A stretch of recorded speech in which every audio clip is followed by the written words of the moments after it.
Buenas tardes, estimados oyentes.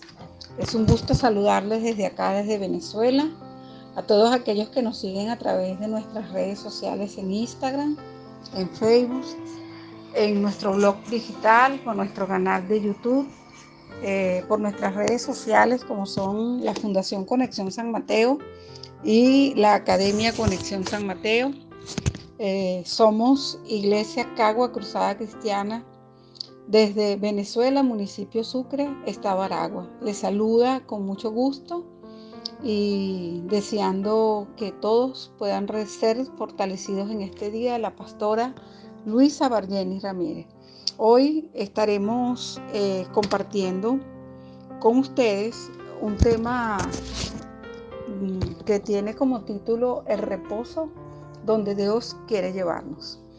Y ese reposo donde Dios quiere llevarnos, para contextualizar este tema, yo quiero hablar acerca de la generación que estuvo con Moisés. La generación del tiempo de Moisés fue una generación que Dios quería bendecir, una generación que Dios quería acompañarles en todos los instantes del día y de la noche, donde Dios hizo grandes prodigios y señales como no se ha visto en ninguna época de la humanidad, a excepción, por supuesto, de cuando vino nuestro Señor Jesús y estuvo en medio de nosotros, de la humanidad. Esta generación de Moisés, Dios quería entregarles una tierra que la Escritura dice que manaba leche y miel, pero ellos no solo tenían dudas, tenían incertidumbre, dejaban la fe de un lado, olvidaban los preceptos y los mandatos de Dios, sino que ellos cuando Moisés le da la instrucción de ir a reconocer esta tierra, donde Dios le había indicado a Moisés que ellos iban a entrar, ellos vieron gigantes.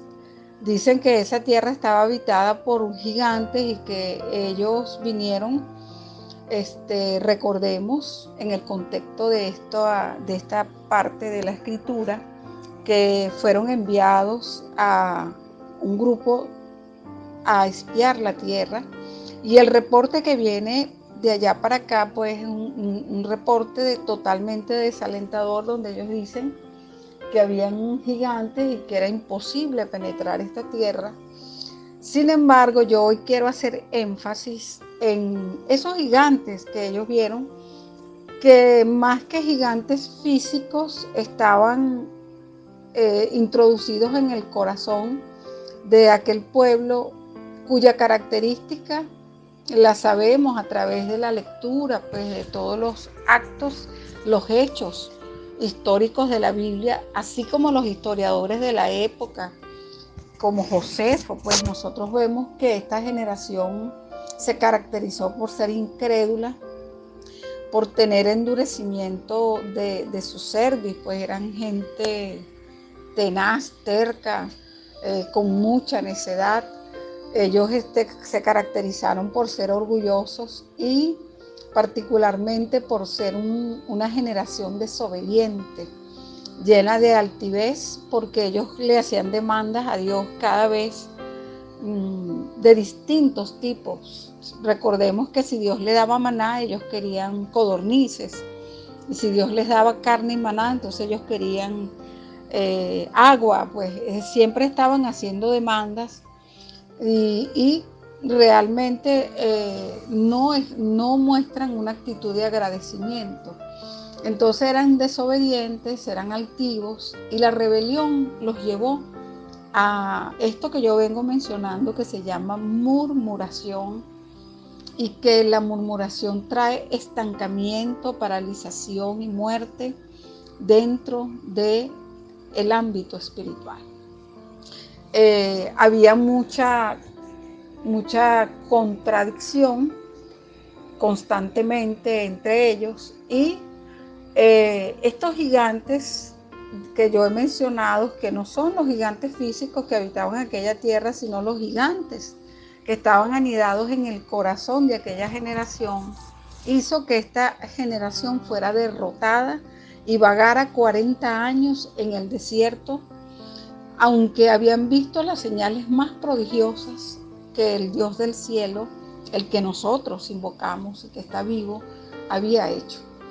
Bueno, todo esto nos conlleva a analizar cuáles eran las actitudes del corazón de aquella generación, porque Dios todo el día extendía la mano a este pueblo.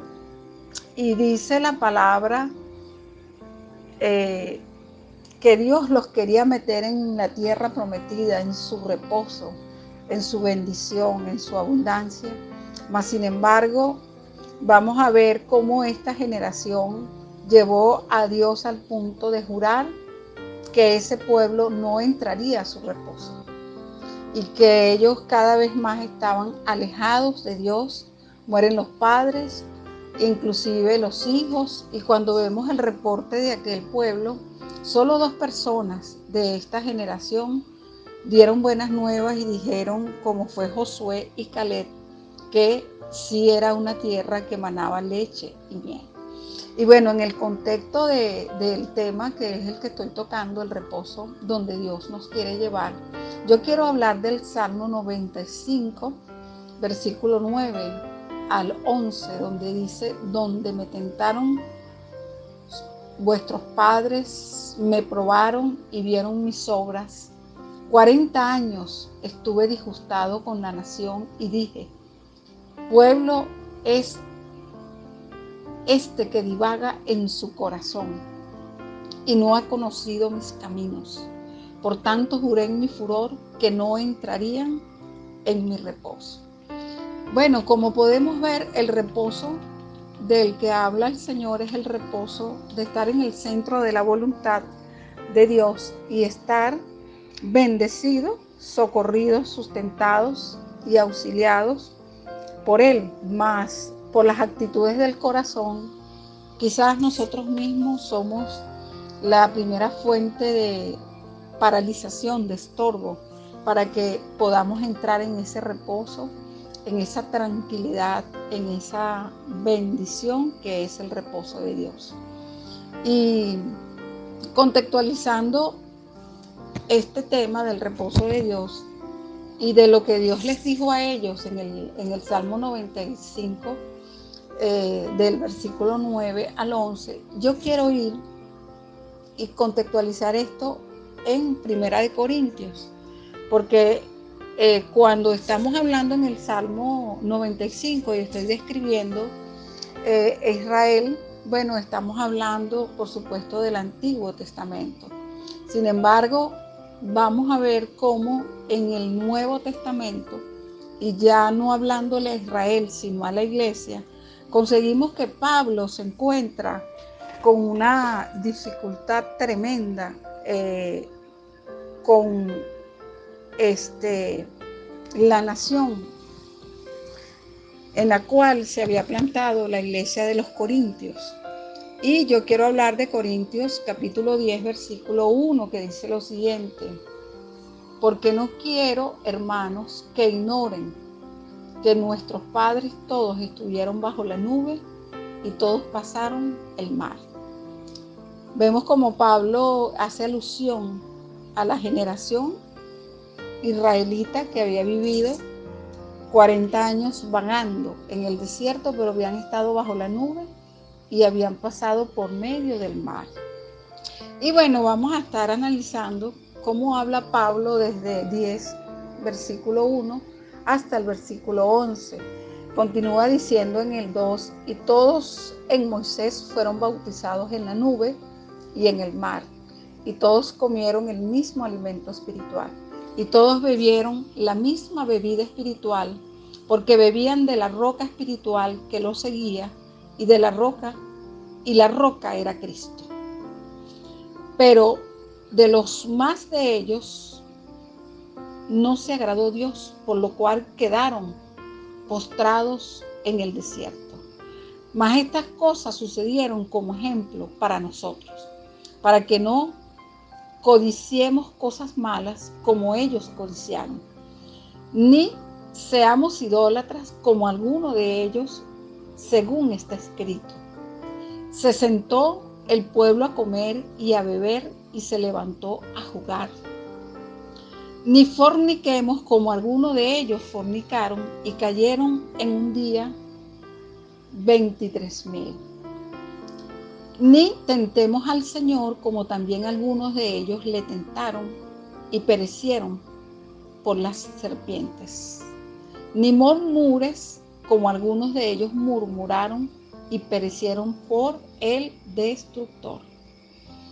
Y estas cosas les acontecieron como ejemplo y están escritas para amonestarnos a nosotros, a quienes han alcanzado los fines de los siglos. Así que el que piense estar firme, mire que no caiga.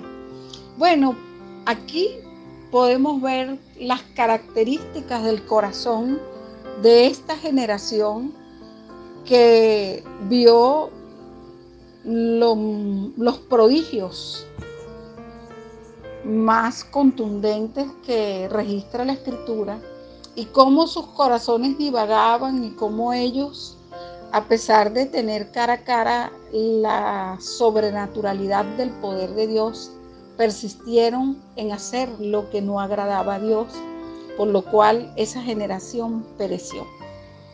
Hoy la iglesia en todo el mundo atraviesa, como toda la humanidad, por supuesto, situaciones que nos han llevado al límite con respecto a los parámetros que veníamos viviendo con respecto a cómo hacer iglesia, a cómo predicar la palabra, de cómo nosotros llevar el mensaje de Jesús, cómo nosotros poder reinventarnos para poder alcanzar a las multitudes y lanzar la red y bogar mar adentro y alcanzar en medio de todas estas circunstancias de pandemia, de temor, de miedo, de crisis financiera, de desesperanza que la humanidad atraviesa, cómo nosotros debemos permanecer firmes en la roca que es Cristo Jesús, como lo describe Pablo aquí en Primera de Corintios, cuando dice, porque bebían de la roca espiritual que los seguía, y la roca era Cristo. Es decir, una generación que tuvo el privilegio de poder en 40 años ser sustentada, ser sostenida por Dios. Aún así no lograban ver las bendiciones, las promesas y lo que Dios estaba colocando frente a ellos. Hoy es un momento para que como cristianos reflexionemos qué tipo de fe tenemos, qué tipo de vida cristiana estamos llevando, pero también que reflexionemos cómo está la condición de la iglesia, del pueblo de Dios en nuestra nación Venezuela y por qué no pues en cada nación de la tierra.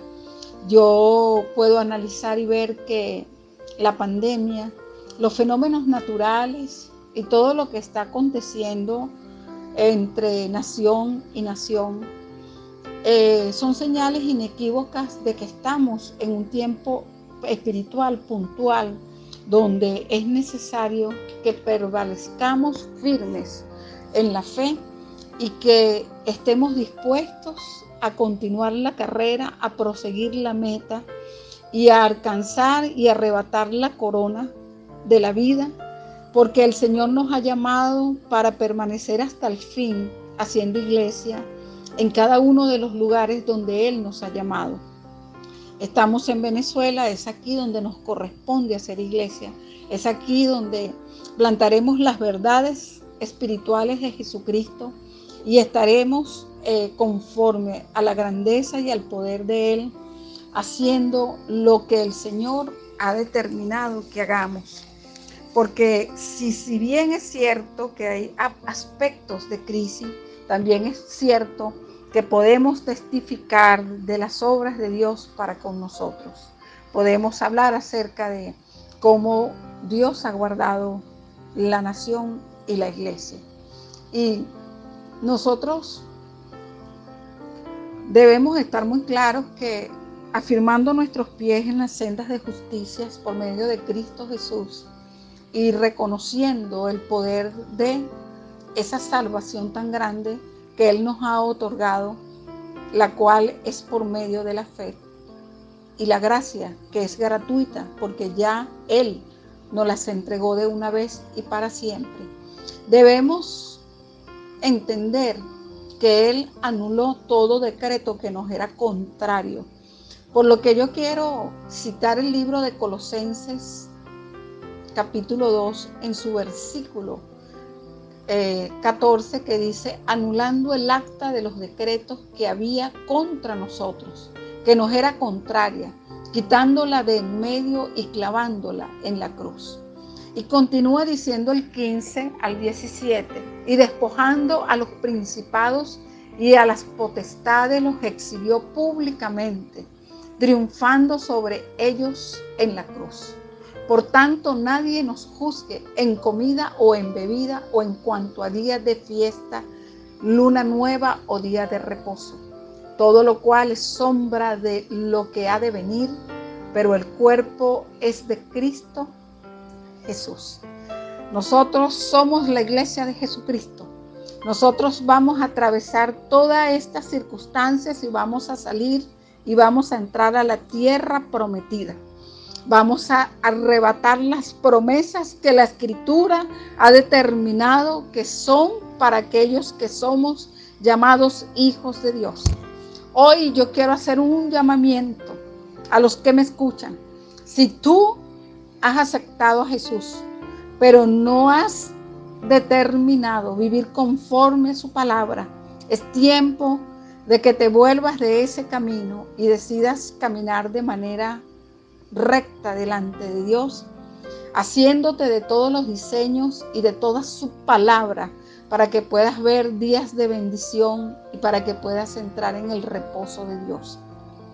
El reposo de Dios no es otra cosa que la paz que sobrepasa todo entendimiento, la quietud, aunque escuchemos cualquier mala noticia, porque nosotros estamos confiados en Él. Él en nosotros es la esperanza de gloria. Cristo en nosotros es la esperanza de gloria. Porque el que ha muerto para el mundo y vive para Cristo, ya no vive Él, mas Cristo vive en mí. Y lo que vive en su cuerpo lo vive por la fe en el Hijo de Dios, quien le amó y le hizo libre. El reposo de Dios no es otra cosa que la esperanza gloriosa de que el Señor quiere que le entreguemos todas nuestras cargas y que acontezca lo que acontezca, terremotos, guerras, pestes, hambre, destrucción, nosotros estamos cimentados en la roca que es Cristo Jesús. Nosotros estamos tomados, agarrados, asidos de las promesas que es por medio del Evangelio, que es poder de Dios para libertar a los hombres. Yo quiero seguir hablando acerca de lo que se menciona de esta generación en el Nuevo Testamento, y voy a citar lo que dice en Hebreos 3, versículo 1, dice: por tanto, hermanos santos, participantes del llamamiento celestial, considerad al apóstol y sumo sacerdote de nuestra profesión, Cristo Jesús, el cual es fiel al que le constituyó, como también lo fue Moisés, en toda la casa de Dios. Porque de tanto mayor gloria que Moisés es estimado digno este, cuánto tiene mayor honra que la casa el que la hizo. Porque toda casa es hecha por alguno, pero el que hizo todas las cosas es Dios. Y Moisés, a la verdad, fue fiel en toda la casa de Dios como siervo, para testimonio de lo que se iba a decir. Pero Cristo, como hijo, sobre su casa, la cual casa somos nosotros, si retenemos firme hasta el fin la confianza y el gloriarnos, que significa gozarnos, alegrarnos en la esperanza que es por medio de Él. Hoy te quiero hablar, pueblo de Dios, que estás bajo estas circunstancias. Dios está esperando la manifestación de los hijos de Dios. Está esperando ver de qué tamaño es tu fe, cuán grande es tu confianza y cómo por medio de la palabra, de la oración y de la fe podemos derrotar los gigantes que están delante de nosotros. Quizás en aquel momento los gigantes, usted dirá, bueno, ellos vieron hombres robustos, altos. Ellos estaban llenos de incertidumbre porque estaban en un desierto, físicamente hablando. Pero hoy estamos viviendo el mismo desierto. Hoy estamos viviendo las mismas circunstancias de aquella generación que tenía que depender de Dios para poder avanzar. Hoy te quiero decir que Pablo, al hablar a los corintios y a los hebreos, les está reafirmando que toda generación que no ponga sus ojos en Jesús, que no se llene de la certeza de las promesas que la palabra nos habla, perecerá. ¿Cómo va a perecer? Bueno, va a desfallecer en medio de todas las cosas que nos corresponde ver en este tiempo. Sin embargo, hoy quiero que entendamos que para hablar de reposo, la clave para entender lo que es el reposo es Jesús.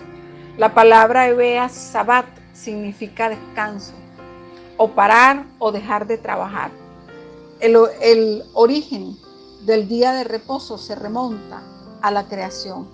Después de crear los cielos y la tierra en 6 días, Dios reposó el séptimo de todas las obras que hizo. Esto no significa que Dios estaba cansado y necesitaba descansar. Sabemos que Dios es omnisciente, todopoderoso, nunca se cansa.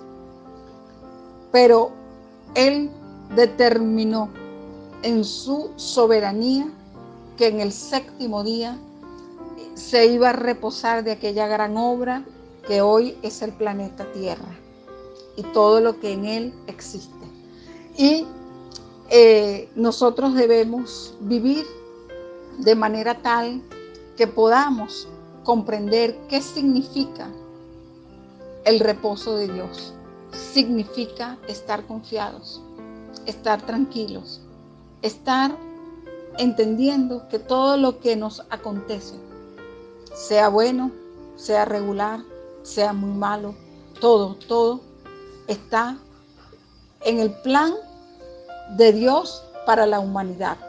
Hoy quiero orar por todos aquellos que me están escuchando, que están afanados, que están angustiados, que tienen miedo, que tienen temor, que tienen pánico, que tienen incertidumbre. Y te quiero invitar, ven a Jesús. Jesús es la puerta que conduce a la salvación. Jesús es la verdad. Él es el camino y Él es la vida.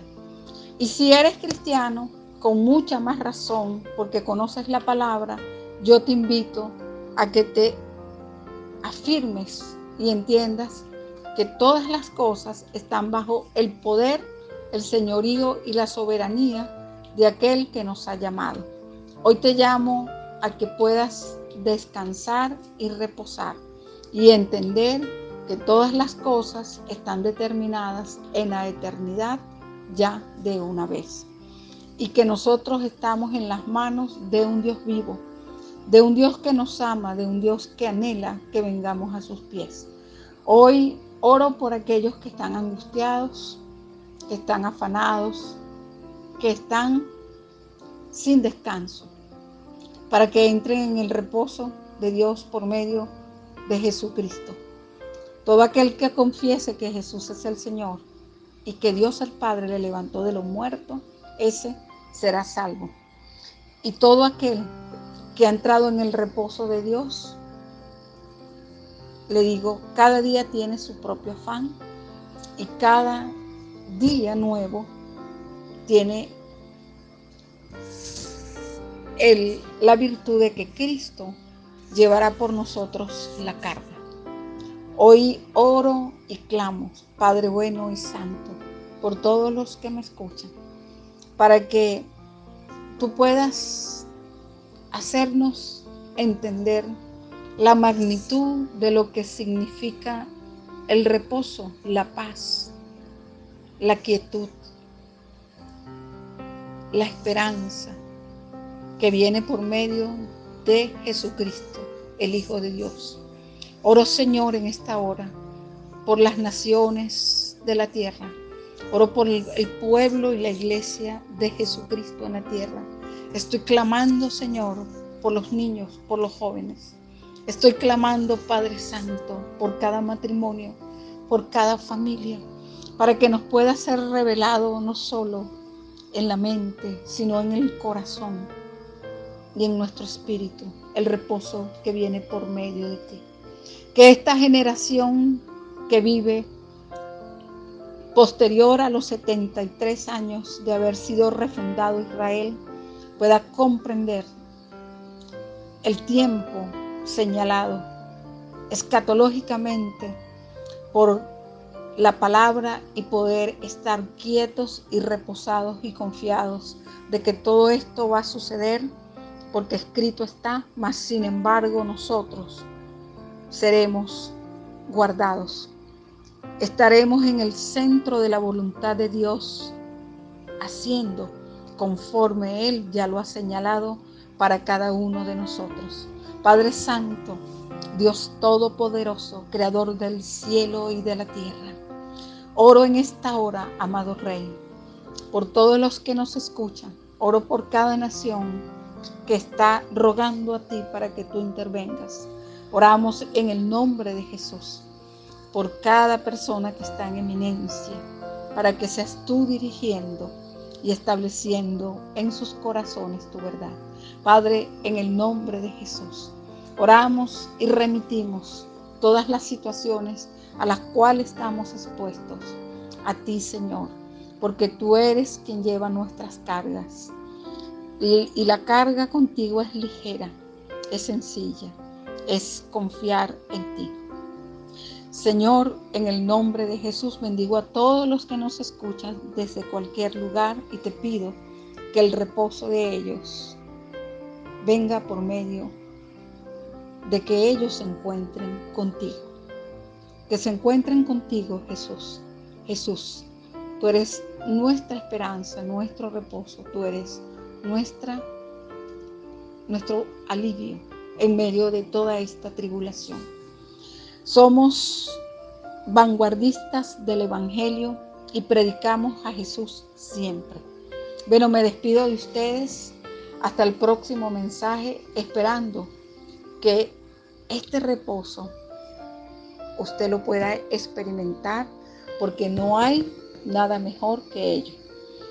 Bueno, amados oyentes, amigos, seguidores, hermanos, nos vemos la próxima semana.